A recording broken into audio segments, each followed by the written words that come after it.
আমাদের বাড়ির সামনে আমার মেয়েটাকে ওরকম বেওয়ারিশ লাশের মতো শুয়ে রাখা হয়েছে। আমাদের বাড়ির গাড়িটাও ছিল, বাড়ির চাবিটাও ছিল ওই গাড়িতে। তো দরজাটা খুললাম, শুধু আমি একটাই কথা বললাম, ওকে উপরে নিয়ে আসো। উপরে নিয়ে এলে আমি ওর বাবাকে হাত ধরে বলছি, চলো মেয়েটার কাছে গিয়ে একটু বসবো।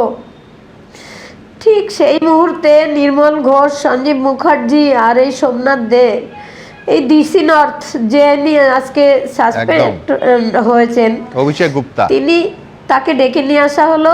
ওর বাবাকে হাত ধরে টেনে একটা গলিতে নিয়ে যাওয়া হলো।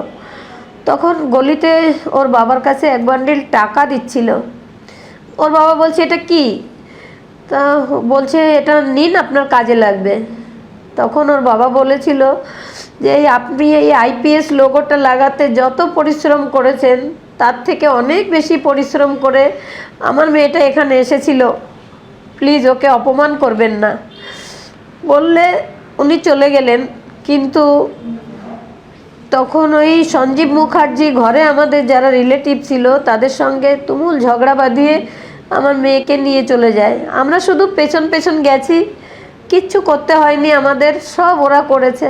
এবং লাস্ট যখন চুল্লিতে ঢুকিয়ে দেয় তখন নির্মল ঘোষ ওই সঞ্জীব মুখার্জির পিঠ চাপড়ে বলছিল, ওয়েল ডান বয়, ওয়েল ডান বয়, আমাদের সামনেই।